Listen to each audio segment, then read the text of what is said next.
All right. Facebook Live once again, Sunday, 1 p.m. I might keep doing this every week. I'll keep posting on Instagram and on Facebook. If I continue to do it every week, I'll even stick to Sundays at 1 o'clock. Works well.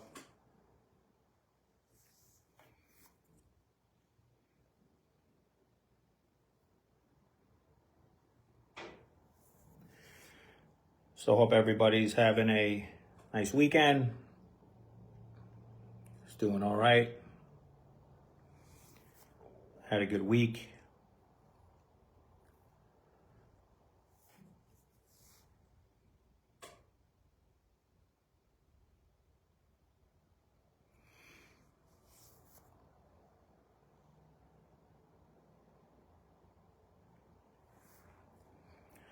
Thank you for those that joined last week and hopped on and participated, made comments,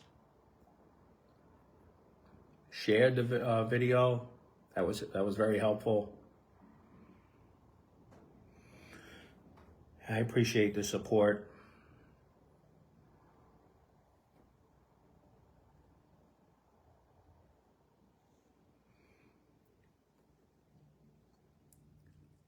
So I said today's topic was going to be on thoughts versus feelings.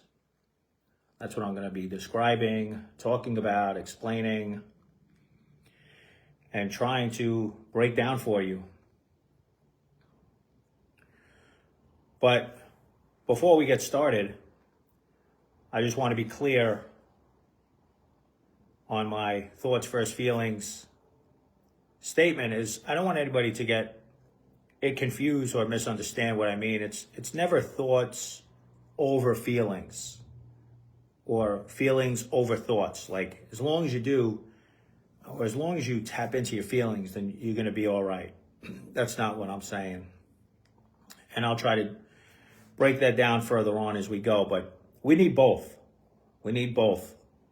Thoughts and feelings go a long way with our overall health. Thinking helps us function in the real world. I mean, we need logic. We need reasoning. We need problem-solving skills. All of that matters, especially when it comes to school and careers, your jobs, because it can go a long way using our thoughts, our rational mind. It could even lead to great grades as a student, or even promotions, or running your own company, just being a valued member at your job. And a lot of that has to do with your thoughts. But where people get into trouble is when they rely only on their thoughts and they never really check in with their feelings. That's problematic. And I'll talk about that as well. But it's tricky because thoughts can be so,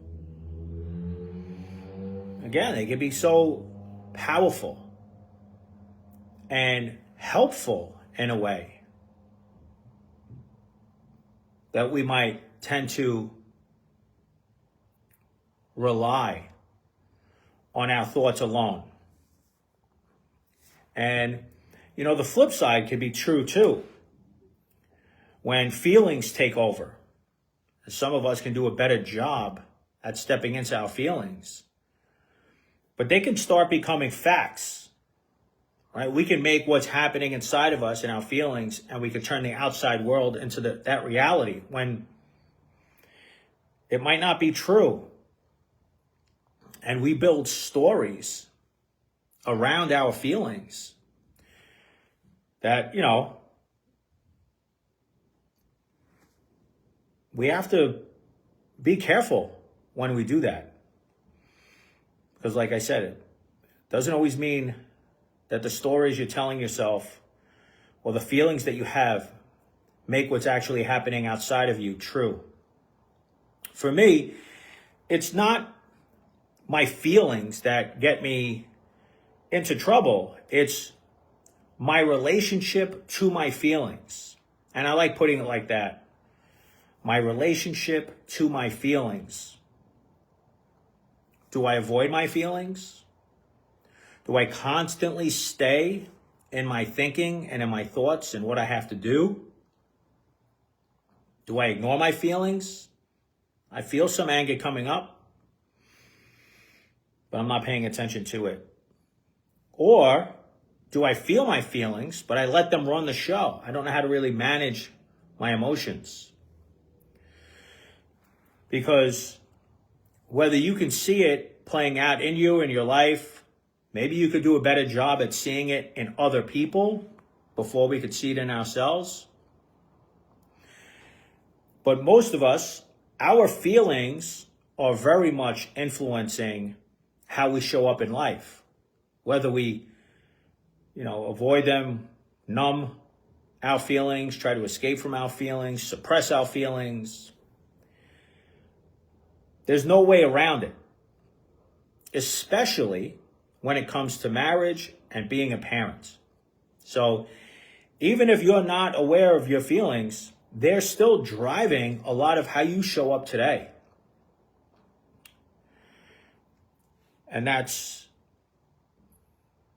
really important to understand. So 2 of the big areas I work with are emotional and our relational health. Those are the 2 big areas, emotional and relational. And a lot of times it's usually needing somebody else to really guide us in that process. I know for me, in my own personal experience, I had over a decade of sobriety, and on a relational and emotional level, there was still a lot of work that I had to do. And I was trying to apply what worked so well that helped me get sober into my marriage, into my parenting, and it wasn't working.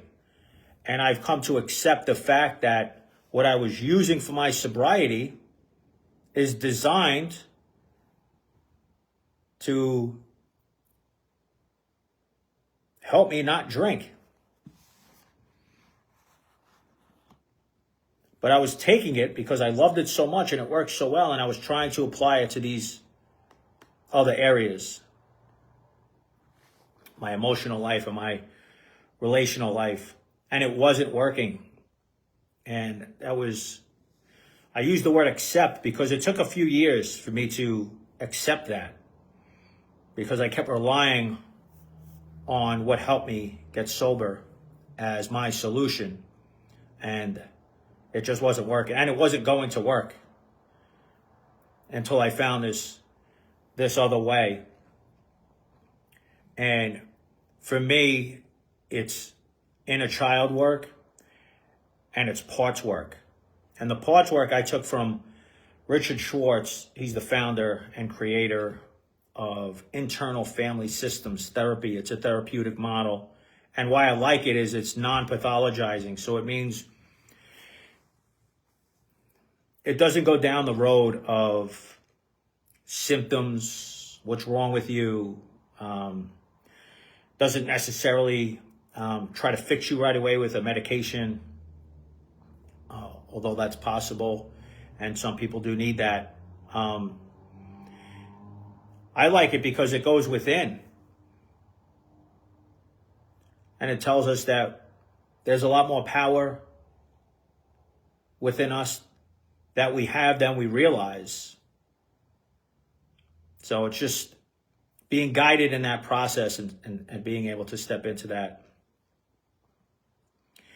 So one of the things I've learned working as a coach with inner child work and parts work and talking with people over the years is that people think that they're expressing how they feel, but they're actually just sharing their thoughts with me. They're explaining their thoughts and not so much of what's really going on in here. And I've heard this shared before where it says the journey from up here to our heart sometimes can be a long journey. And that's something I continue to work on for my own personal development and how I show up as a coach. Because just living up here can be a safe way, believe it or not. There's reasons why people live in their thoughts and rely solely on their reasoning and their logic and stay there and not so much their feelings. So I'll give you an example just to try to tie it in. Let's say your spouse doesn't call or text you, and you could come up with whatever reason. Maybe they're running late from work and you like it if they call or text to let you know. I don't know, if maybe they go to the store or go to the supermarket and you like it when they call or text before they go. Maybe you want them to pick some things up for you or something. What I tend to hear is if they're explaining this situation to me, is they never call. So a couple of key words to watch out for when we're trying to communicate with our loved ones. Or never, always.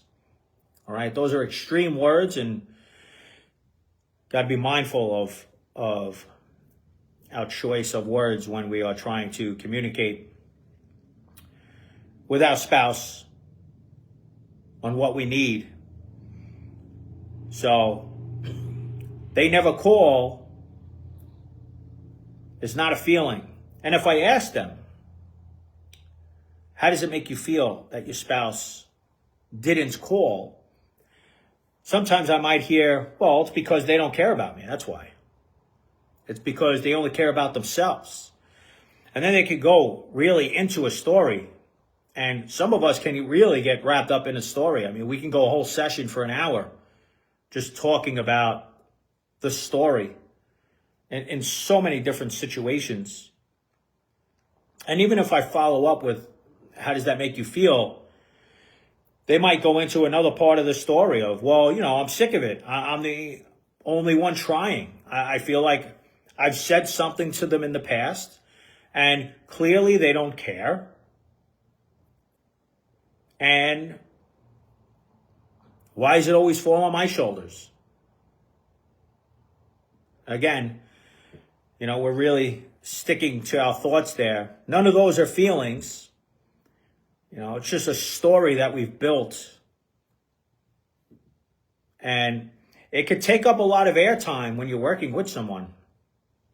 That's why I've heard experiences of people going to therapy and they have a great therapist in terms of, being friendly with them, and they consider the therapist their friend, and they go for 5-10 years and they're not really hitting the deeper layers of healing work that they were hoping to hit. And then they almost feel locked in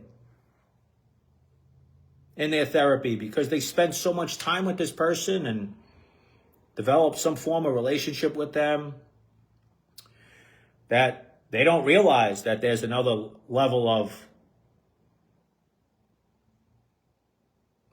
healing, that there's more to look at.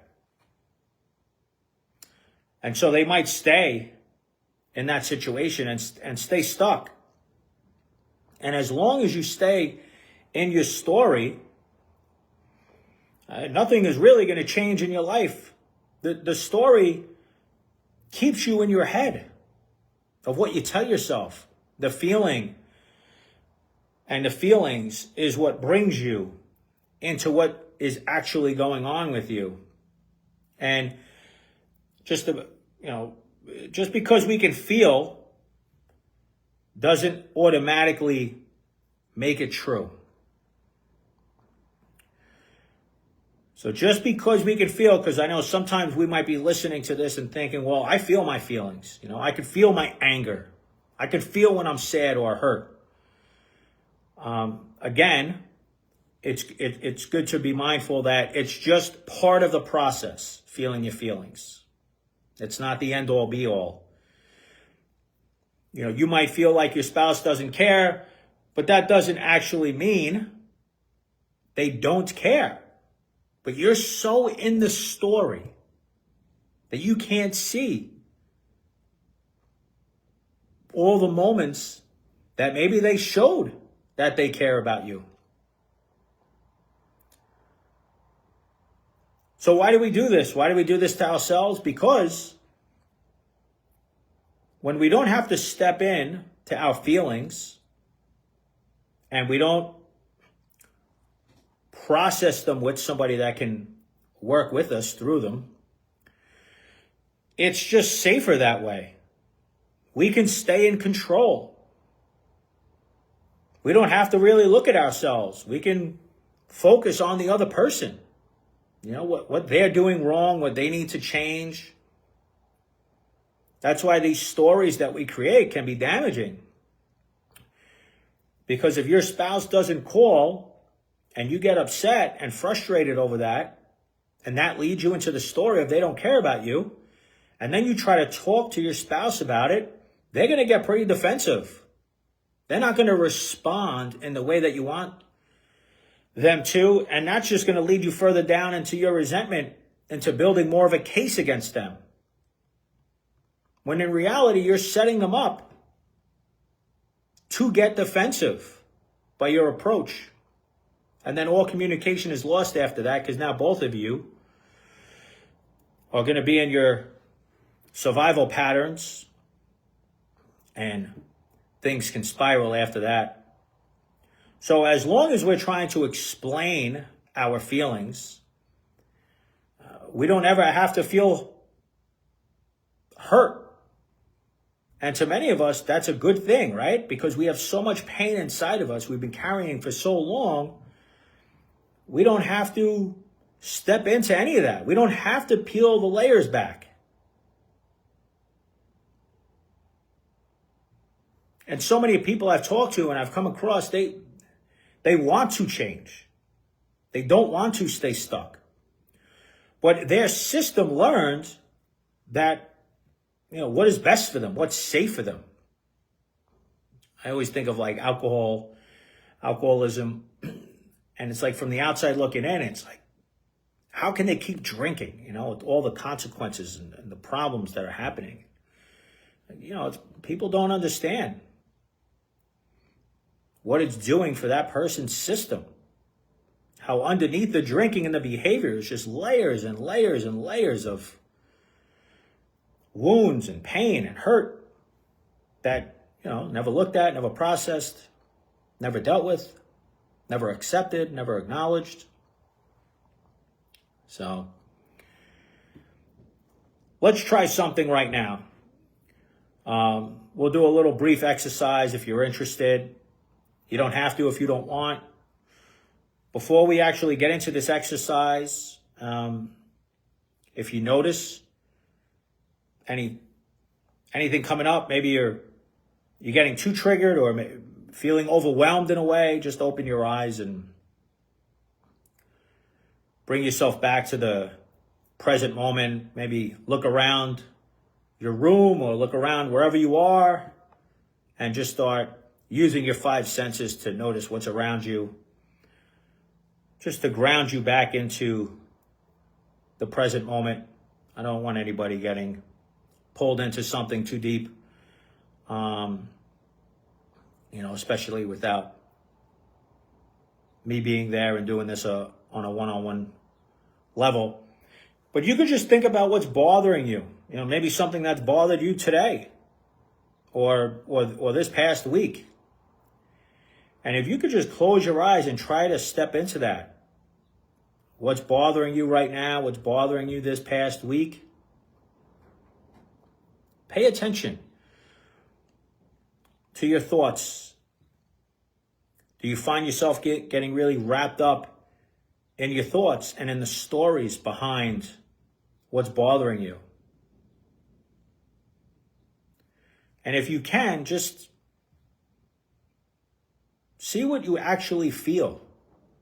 And again, if you can't feel anything, that's totally okay.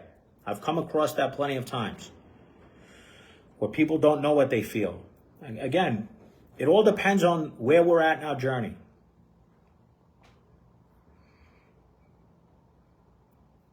And just tap into any of the feelings, not letting our minds and our thoughts bring us away from what's going on in here and what we carry in our heart. And just sit with that for a minute. Maybe without the story and without all the thinking, and when you tap into the feelings, maybe you realize that you feel hurt about something, or you feel frustrated or anxious. Maybe you feel embarrassed.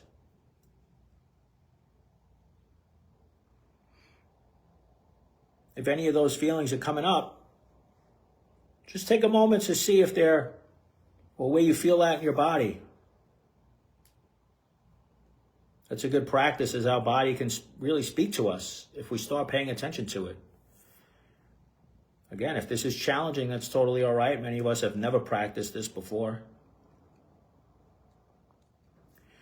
But maybe you notice your jaw is clenched, or palms are sweaty, your heart's racing a little bit, as you're allowing these feelings to arise within you. And that's good. That's what we want. So why do we say, maybe you've heard this before, where it says, where do you feel that in your body? It's because our body carries so much more than we realize. And we're trying to get away from up here all the time. And we're trying to connect to what's going on inside of us. So it's one step in the direction of getting out of our heads and into our bodies. I mean, think about it. When we get thirsty, our body has a way of letting us know, right? We get like a dry mouth, even being hungry. We get hunger signals. Our body starts letting us know. Maybe we feel a little faint or a little lightheaded. Maybe our stomach starts growling. And we know we need to eat. It's not weird to us. It's not uncomfortable because we've been paying attention to that for years. To us, it's normal. The same thing can happen with feelings. We never practiced it. So it's very uncomfortable to pay attention to where we carry some of this stuff in our body, to listen to our body. And just because something is uncomfortable doesn't mean it's necessarily something you shouldn't be doing. And many people skip that part of, where am I feeling this in my body? A lot of times what happens, and you might have realized this in this little exercise, is that as soon as you start feeling a feeling, you go right into the thought. And then you try to go back into the feeling, and then you're right back into a thought, or you're into the story. And it just takes awareness and practice, a lot of practice, to be able to sit with what's underneath the story I'm telling myself, or the story I'm telling my therapist or coach. And those feelings that arise, they're not just coming from nowhere. It's usually connected to something deeper. And that's why I'll tie my point back into what I shared earlier, is just feeling our feelings is just part of the process. There's still more work there that we have to take a look at and do. Because once we can get into the feelings and where we start feeling this in our body, we could start connecting it to the deeper wounds that we carry. And I base a lot of the work I do off of 7 core wounds that They're pretty spot on. The abandonment wound, rejection, shame, fear, powerlessness, hopelessness, and confusion. And I'm not going to go into too much detail on this talk, as I just want to stick to thoughts and feelings on this. But there's a lot, if you're ever interested, learning about when it comes to the core wounds that we carry, because the example I gave before, you might just be stuck on the fact that your spouse didn't call or text you. And maybe you finally started to get out of the story of they don't care about me. They don't love me. They don't respect me. I'm doing all this relationship work on my own. They're not being a team player, right? Those are all thoughts. Those are all judgments. But maybe your spouse, when they don't reach out, you start tapping in to your feelings now instead of just getting caught in the story. And you start saying, I feel pretty frustrated actually about it. I feel hurt and upset. Underneath those feelings, we could explore if your situation is touching an old wound. And that's very interesting to us because we really just see the behavior and we kind of just stop there. That's what we're basing all of our judgments on. Even our feelings are based off of just what this person is doing right in front of us, which is valid. There's no doubt. But it's not everything. So maybe because your spouse doesn't call or text you and you get frustrated, you're feeling your anger, you're feeling upset, because it's touching on a core wound of yours, which possibly could be abandonment or even rejection. So I'm sure some of you by now with social media and everything has heard of the word trigger. And triggers are very real. I know they're used a lot. But the situation of your spouse not calling you triggers you.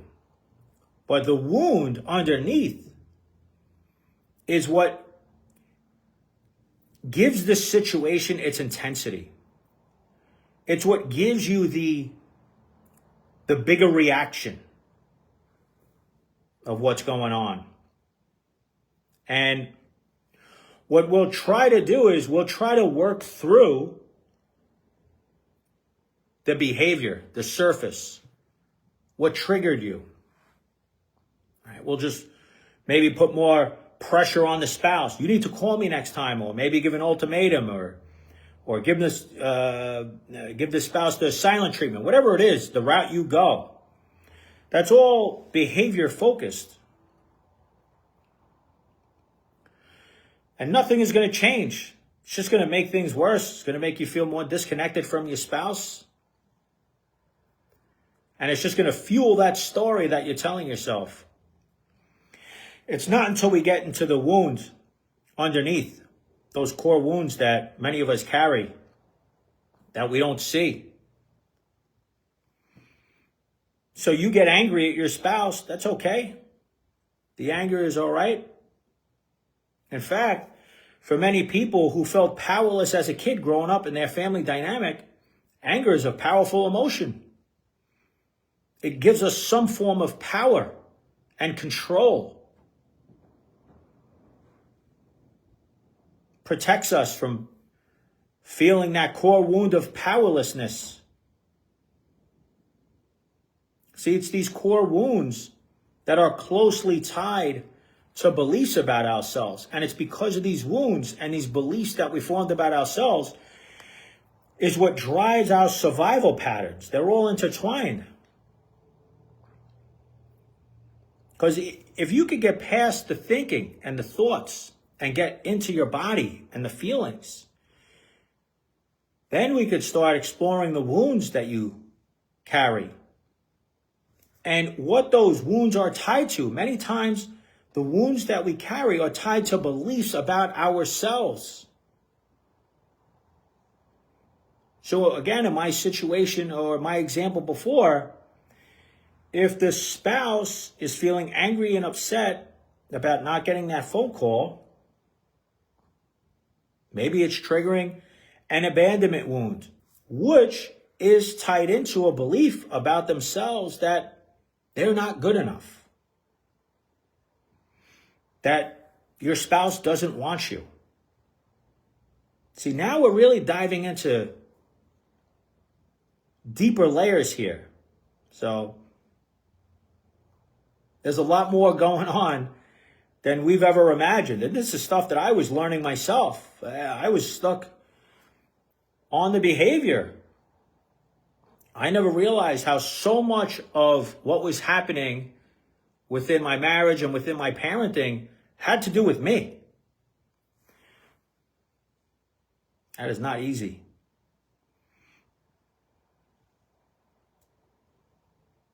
That's hard to stand in front of that mirror. But that's what healing looks like. That's what it entails.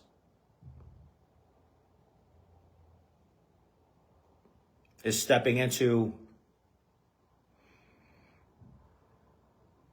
our world, what's going on with us in here.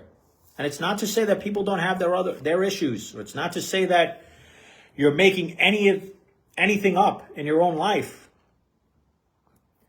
But it is to say that there's a lot more going on with you than you ever imagined.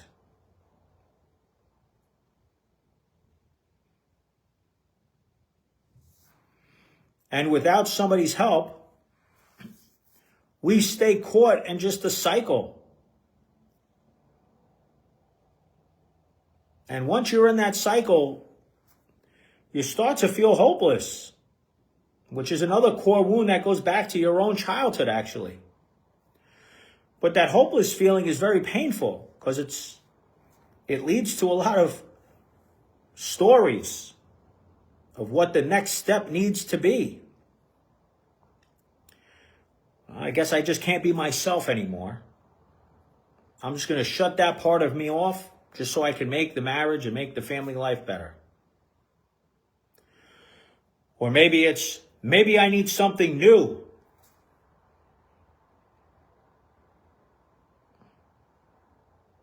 Or maybe I need to get out of all of this.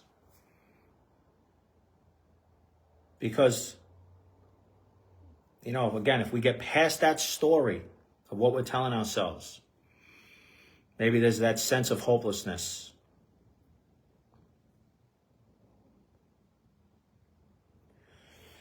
And I said,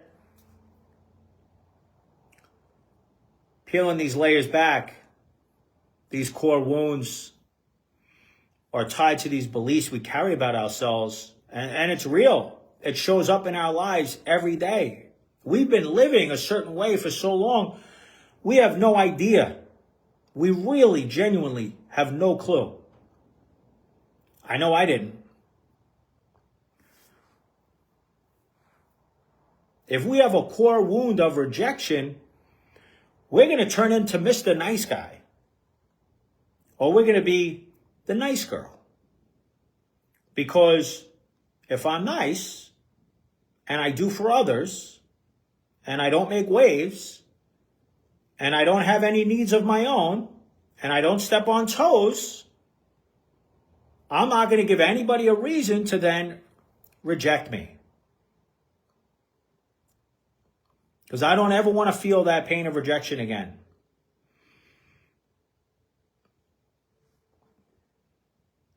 And these are those survival patterns. This is why we hold on to them. I mean, think about it. Being a people pleaser is helping you survive. Now, here I am trying to tell you it's, partly or responsible for creating a lot of the disconnect you feel between your spouse, your children, affecting you at work and your career, whatever. That's not easy. We can't just push past all of that, right? Because most people, their coping mechanisms, their defenses are going to push back on me. That's not me. You don't understand. My situation is more difficult. You're not getting it. And I believe all of that.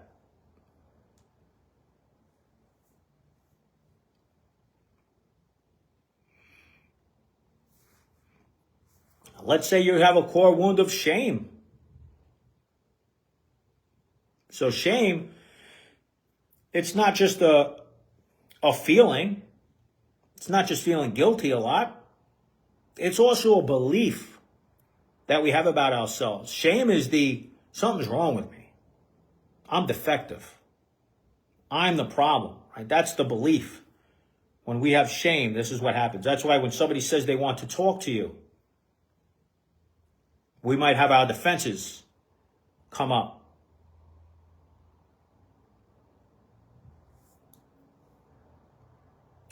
Or maybe you've been practicing perfectionism for so long in your life because nobody's going to see that shame if you're just, trying to do everything perfectly or plan ahead for everything so that there are no issues that arise. I say it's like we have all these core wounds, these wounded younger parts of us. And I understand this language can be foreign to some of you. It was foreign to me too. So I get it. I work with people that, aren't fully accepting of it, but that's okay. It just takes some time.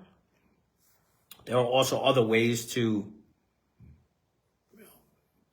use the language that makes you feel more comfortable. But with these core wounds, they happen to us at different ages. And I always say I'll tell clients, it's like they're in the back of a dark cave. The 5-year-old part of us, the 8-year-old part of us, the 15-year-old part of us. And we just push them back, all the way back into this dark cave. And that's where we expect them to be. And we hope that as the years go on and we get older and we have a marriage and we get these great careers and we make money, we become, powerful people. We have status in life. We have kids, whatever it is you're chasing. We just get further and further away from that and we think, whew, thank goodness that nobody knows what's in that cave. Thank goodness that, I'm showing the world I'm healthy now. And they never go anywhere. They're playing out in your life as we speak. We just don't see it. And we've gotten so far removed from these wounds. Not all the wounds, not all of us. Some of us are aware, depending on where we're at in our journey. But some of us don't even realize there's a 5, 8-year-old, 15-year-old in the back of that dark cave. We don't have no clue. We have such a line of defenses. We built a fortress around the opening of that cave. Ain't nobody getting in there. You're not going to see what's in that cave. As soon as somebody shines a light on the cave, anybody, it could be a tone of voice, facial expression, behaviors, right? What they say. That's them shining a light on our wounds back in that dark cave. And we have people pleasing to help us alleviate anybody shining that light further into that cave, going into the cave, God forbid, right? We have perfectionism.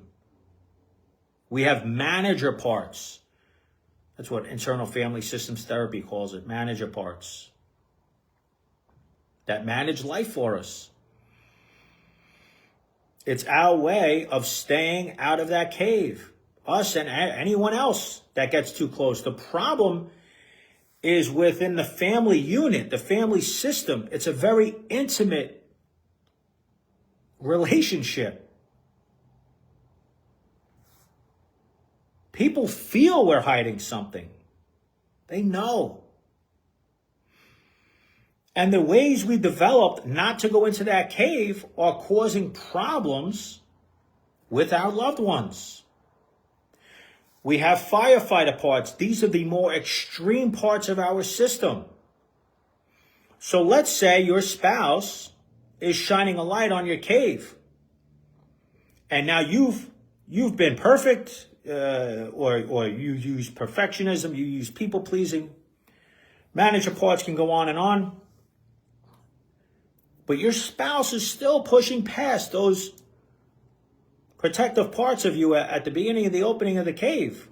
And now they're getting way too close to the wounds and the pain that you carry and what's in the back of that dark cave. So you have firefighter parts. These parts come in, they don't care about consequences. They want your spouse to immediately stop what they're doing, change the direction. And if that means abusing alcohol, drugs, I mean, there's just so many addictions out there. We can go on and on. I believe even control is addictive.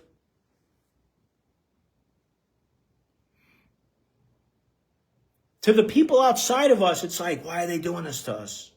Why are they creating this in our lives? Don't they see? Right? It's like trying to scream at the alcoholic. Don't you see what you're doing? But in their system, it makes a ton of sense. They are protecting something within themselves that they don't want you to see, to touch on. They don't want to have to experience that. They're trying to do the best they can for years and years and years to never go back to that. And here you are trying to shine the light. That's why children grow up who are very powerless in the family system. They have no say. They're not heard by anybody. They're not seen, valued for who they are. Their parents are unhealthy. They're acting out in their own behavioral destructive patterns. That kid has no choice. They're powerless in that situation. And on an unconscious level, what that child's going to do as they get older is they're going to start to develop ways to control. Now, nobody likes to be controlled. And people are going to push back. People are not going to be happy with your ways of controlling. But again, to you, in your system, it's going to make a ton of sense. See, what I help people see is so past the behavior. We're far past what's on the surface. These survival patterns of yours, they're here to protect you. I help people understand that. I didn't understand that. That was a huge breakthrough for me of understanding why I react the way I do. And it started to make a lot of sense to me.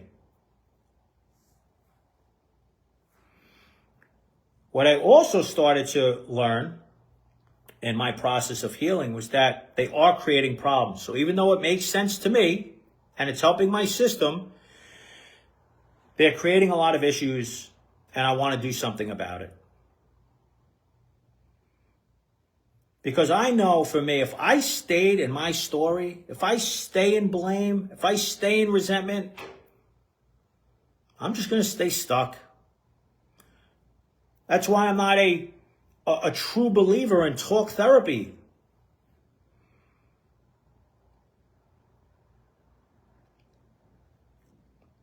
If you work with somebody, if you're able to slow down enough and feel what's underneath, this takes time, guys. What I'm explaining here, this is not overnight work. Some of you out there right now might be listening, and you're picking up on that right away. This is not what we want to do. None of us are waking up this morning going, oh yeah, this is the work I want to do. I want to go into that cave. I want to step into all of that past pain and those wounds that I'm trying to get so far, right? Remove myself from. I want to deal with that. It's really not until we go through current day problems, situation. Maybe you're on the verge of separation. Maybe you already got divorced. I don't know. Maybe you're seeing patterns in your family where like, man, I keep trying to break this and I just can't do it. Maybe you just see that there's so much conflict between you and your spouse, and it's like, are we ever going to get better? Can we ever figure out how to? Conflict is normal in a relationship with two people, but are we ever going to work on it? Do I have to just suppress who I am? Just to not, cause any waves? Just to get through the day? I don't know. Maybe that's the truth for some, but I think that there's a healthier way. I've learned it. I've experienced it myself, and I'm experiencing it with coaching others. We can have deeper connections with the people we love in our lives. We just have to be open to doing some of this work. So I want you guys to remember one sentence at least. It's not that your feelings are the problem. It's your relationship to your feelings. So,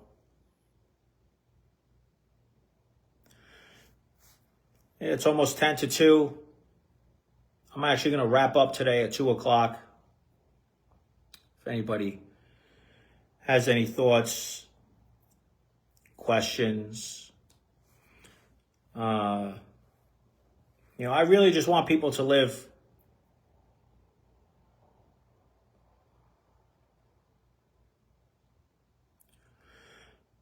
more connected lives, who they are, and build that connection to the people that they love and that who love them, especially when it comes to the immediate family, Our kids, they deserve it.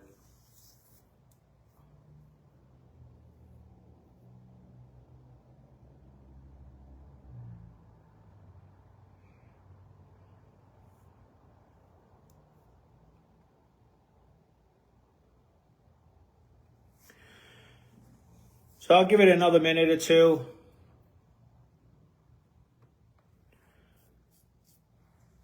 If there's no questions or anything, I'll just log off. I saw last week that Facebook saves and records this and then we'll repost it. So for anybody who didn't get a chance, they get a chance to watch it. I also learned from last week, I don't want there to be too much, dead air time. Just stare it at me. So I just want people to be happier in their marriages. I want people to feel connected and loved and appreciated and valued in their marriage and for who they are.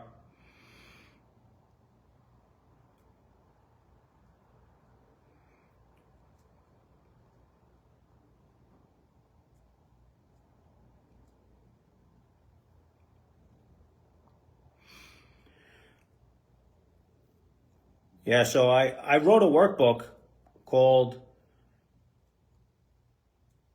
Healing Complex Trauma, A Simple Guide to Understanding and Reclaiming Yourself. It's very straightforward but powerful workbook. So much of what I talk about is in this workbook.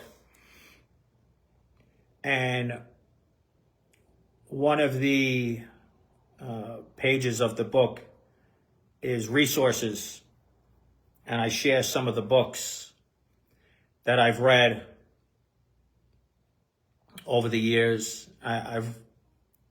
When it comes to this, I'm a huge nerd. I laugh because I never considered myself much of a nerd and too much. But this has been an area of my life over the years that I can't learn enough from or learn enough with. So I finished a book recently called Be Healed. It's a retired therapist who's also a Catholic, and he combines, for anybody interested in their religion, Catholicism, he combines both, the best of both worlds. I enjoyed that. There's also another book called Good Inside by Dr. Becca Kennedy. Phenomenal book, very good. Talks a lot about parenting, actually talks about parts of us, how it shows up in our parenting. Excellent book. Last week I mentioned John Bradshaw. He has a ton of books. I read a lot of his books. The OG book that people would know of John Bradshaw is called Homecoming. I love John Bradshaw. He was a guy with many, many years sober, long-term sobriety, and found inner child work to take him to another level of healing, which is, I shared in the beginning, has a lot to do with my own story. In many ways, I relate to John Bradshaw in terms of being sober a long time and seeing sobriety as still just opening the doorway to, deeper healing work, going into that dark cave where some of my wounded parts are. We did some somatic work. So Dr. Bessel van der Kolk, he wrote a book called The Body Keeps the Score. He says, we still harbor a lot of what we've gone through in our bodies. I mean, it can come out in all types of ways, stomach problems. And there's studies done with internal family systems therapy where they say doing parts work has helped heal or significantly improve rheumatoid arthritis in people. So this work does have a way of playing out physically in our lives. Internal family systems therapy, again, I read a bunch of his books. Introduction to IFS. He has workbooks. Pete Walker, another phenomenal author. He wrote Complex Trauma: From Surviving to Thriving. That book right there is just, you can almost walk around with that book. It's excellent. He wrote another book called The Tower Fully Feeling, which I'm actually reading through now. Believe it or not, I meet a couple of guys every week, and we read a lot of these books, and we do all the exercises in them, and we bring them to each other. It's a private group, small group of guys, and we bring our real life, our real emotions into the meeting, into our talking, and we give each of the men get a space to talk about the answers to the questions of these workbooks that we go through. So yeah, it's been a couple of years. I've done a ton of work on this stuff. It's not just me, sitting in a room. It's not just me reading a book. It's like the gym. People don't just look good out of nowhere. It takes a lot of effort. It takes, showing up. It takes a lot of daily habits and actions to take. And the same thing happens with this type of inner healing. It's not just, you believe me, I'm not just listening to podcasts, learning this stuff. Although that's part of it. It's nice and it's good, but now I'm stepping into that cave with my mentor. Yeah, there's a whole nother list of books in my Healing Complex Trauma workbook that if you're interested in, let me know. And yeah, maybe for next week, I'll even have a couple more of mine. I could keep sharing more and more about the books that I've read. And if you do go out and get any of these books, I'd love to break them down for you. I don't want you to get stuck just reading the book by yourself and then trying to do these exercises by yourself. Like I said, I didn't do these by myself.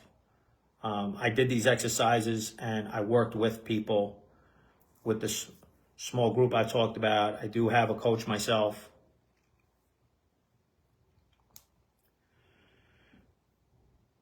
So if you have any questions while you're reading these books, reach out. And I know some of you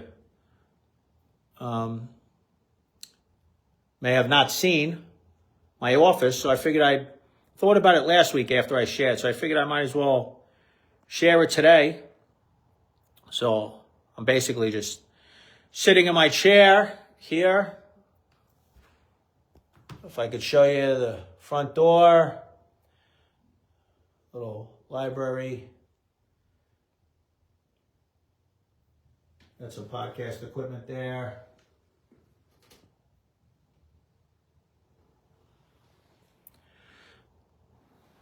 Yep. That's the office. So thanks again for logging on. Hopefully you get a chance to listen to this. I hope it helps. Please reach out if you have any questions, anything. I'm always here. All right.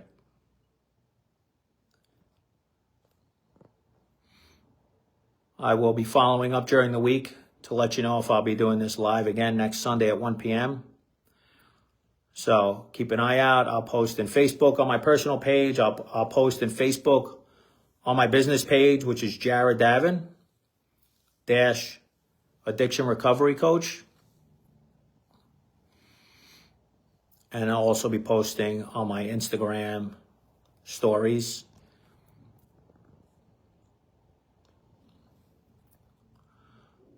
All right. Have a great rest of the Sunday, everybody. Bye-bye.